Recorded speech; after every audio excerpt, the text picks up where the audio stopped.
ವಿಶೇಷ ಕತೆ ಪುರಾಣಗಳಿಂದ ಸ್ಥಾಪಿಸಲಾದ ದೇವಾಲಯವೇ ಗೋಕರ್ಣದ ಮಹಾಬಲೇಶ್ವರ ದೇವಸ್ಥಾನ.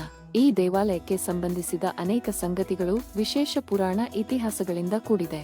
ಅವುಗಳ ಕೊಂಚ ಪರಿಚಯವನ್ನು ನಾವು ಮಾಡಿಕೊಳ್ಳೋಣ ಬನ್ನಿ.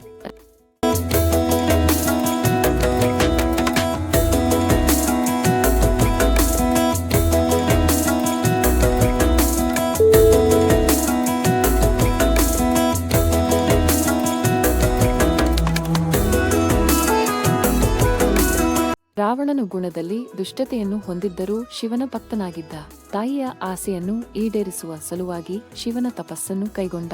ಶಿವನ ಕೃಪೆಗೆ ಒಳಗಾದ ರಾವಣನು ಶಿವನಿಂದ ಆತ್ಮಲಿಂಗವನ್ನು ಪಡೆದುಕೊಂಡ. ಖುಷಿಯಿಂದ ಮನೆಗೆ ಸಾಗುವಾಗ ಸಂಧ್ಯಾ ಕಾಲವಾಗಿತ್ತು. ಆ ಪವಿತ್ರ ಸಮಯದಲ್ಲಿ ಅಗ್ರ್ಯವನ್ನು ನೀಡುವ ಸಲುವಾಗಿ ಅಲ್ಲಿಯೇ ಇದ್ದ ಹುಡುಗನ ಕೈಯಲ್ಲಿ ಆತ್ಮಲಿಂಗವನ್ನು ಹಿಡಿದುಕೊಳ್ಳಲು ಹೇಳಿದನು.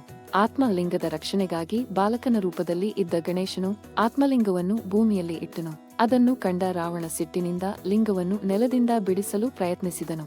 ಆದರೆ ಅದು ವಿಫಲವಾಯಿತು.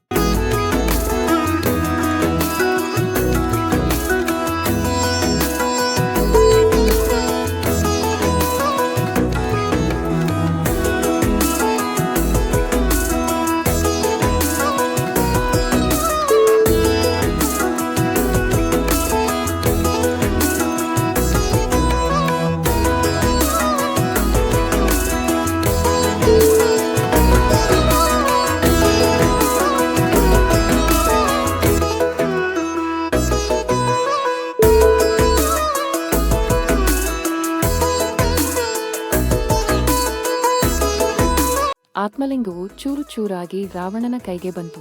ಆಗ ಅದನ್ನು ಸಿಟ್ಟಿನಿಂದ ದೂರದ ಸ್ಥಳಗಳಿಗೆ ಎಸೆದನು. ಆ ಲಿಂಗದ ಚೂರು ಯಾವ ಸ್ಥಳದಲ್ಲಿ ಬಿದ್ದಿತೋ ಅಲ್ಲೆಲ್ಲ ಶಿವನ ದೇವಸ್ಥಾನವನ್ನು ನಿರ್ಮಿಸಲಾಯಿತು. ಅಂತಹ ಒಂದು ಹಿನ್ನೆಲೆಯನ್ನು ಹೊಂದಿರುವ ದೇವಸ್ಥಾನಗಳಲ್ಲಿ ಮಹಾಬಲೇಶ್ವರ ದೇವಸ್ಥಾನವು ಒಂದು.